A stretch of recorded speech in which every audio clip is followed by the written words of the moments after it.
Bueno, mirade onde viñamos hoxe. Estamos aquí nunhas galerías da Avenida Coruña.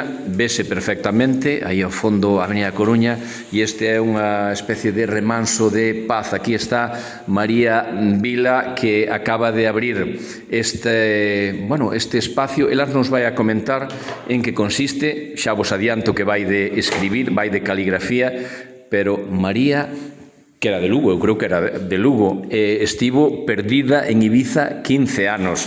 Que te trae de novo a túa terra, María, despois de 15 anos en Ibiza? Eu dicía, pero vamos a ver, con aquel tempo, con aquela maravilla e tal, como ves aquí? E ti me apuntabas como que unha maravilla. Bon tempo é este. Que te tuvo 15 anos ali e por que volviche? Hola, Chema. Bueno, en primer lugar, non estiven perdida, vale? Levo xa 30 anos fora de Lugo, marchei con 17. Marchei a Coruña, despois marchei a Madrid, despois marchei a París e despois estive 9 anos vivindo en Palestina. E despois de Palestina, morreu o meu pai, estiven aquí un ano cando ele estaba ca miña nai e despois xa marchei pa Ibiza 15 anos. Por que marchei pa ali? Porque eu quería vivir nunha isla, ter un mozo mariñeiro e vivir nunha casa de pedra ao lado do mar. Conseguíchelo? Claro.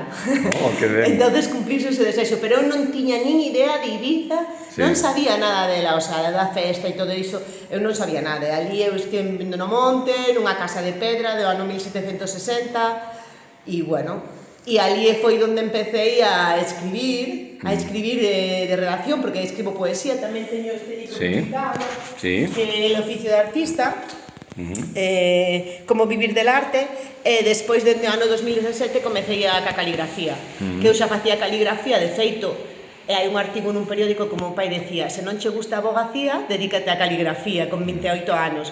Pero claro, eu pensaba, como podes vivir diso?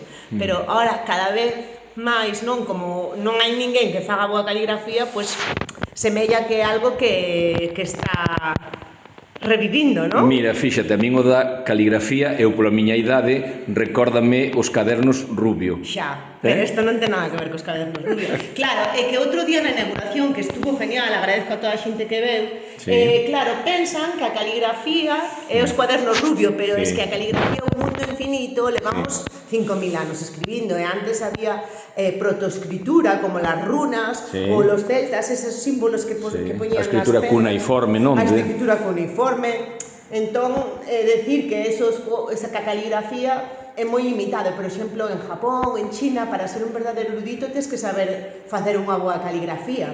E no mundo musulmán, como eles non poñen imaxes de Deus ni nada, vai todo polas letras. Entón, bueno, xa sabes, todas as tipografías que hai, a sánscrito, a grega, en Etiopía, bueno, é un mundo inabarcable. Pero eu digoche, eres moi atrevida, porque estamos nun mundo digital donde a veces, a min me pasa, cando me mandan firmar, casi non me acordo de firmar, quizá eres de que hai que darlle unha volta a todo isto, ou que? Bueno, é que eu, sí, penso que o que ten que facer é seguir os seus sonos e os seus desexos. E o meu desexo é a caligrafía.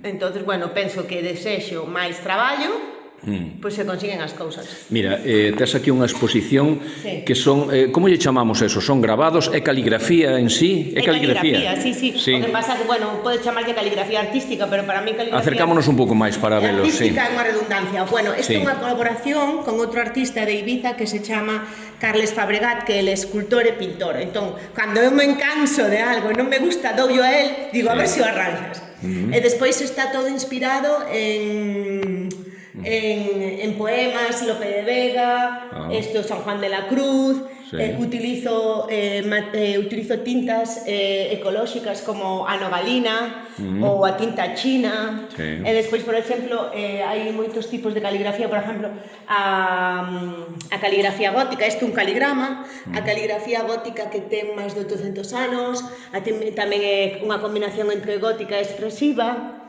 e despois, por exemplo, estos tres son caligrafía uncial, que é como se escribían as primeiras Biblias, os primeiros textos cristianos. Bueno, despois xa aquí un pouco, isto que me inventei, que lle chamo montaña de letras, cascada de letras, e despois isto é un poema de Silvia Plath, caligrafía expresiva tamén, que ven un pouco, isto se fase con plumilla, ven da caligrafía inglesa. E outro día dixeronme que isto se parecía a algo de Uxío Noboneira, pero non sei porque non sei como era a caligrafía de Uxío Noboneira. E isto... Unha bailarina, que é isto? Que exactamente, sí. Isto é outra liña de traballo, esta é outra liña de traballo, porque comecei a estudiar caligrafía chinesa.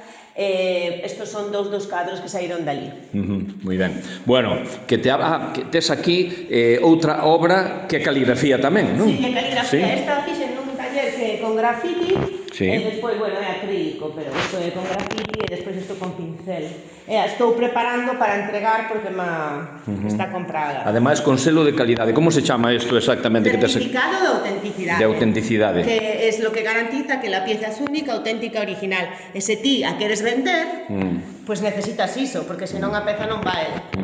María, o vídeo se nos está disparando xa. Estás aberta tamén a talleres para nenos, grupos de nenos, que lles ofreces a ver aos nenos de hoxe en día? Bueno, por un lado, mellora a túa letra, mellora a túa vida, que sería unha liña de traballo, e despois, por outra parte, un curso xeral onde empezan desde a introducción á caligrafía e aprenden todo tipo de caligrafías.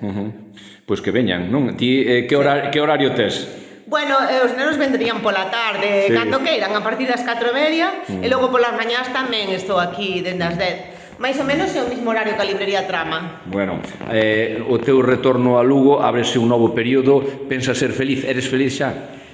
Home, eu penso que estou moi agradecida, teño pernas, estou sana. Correcto. Eso é o máis importante, estar sana e fago algo que me gusta. Temos que estar agradecidas. María, moitísimas grazas. Gracias, Chema.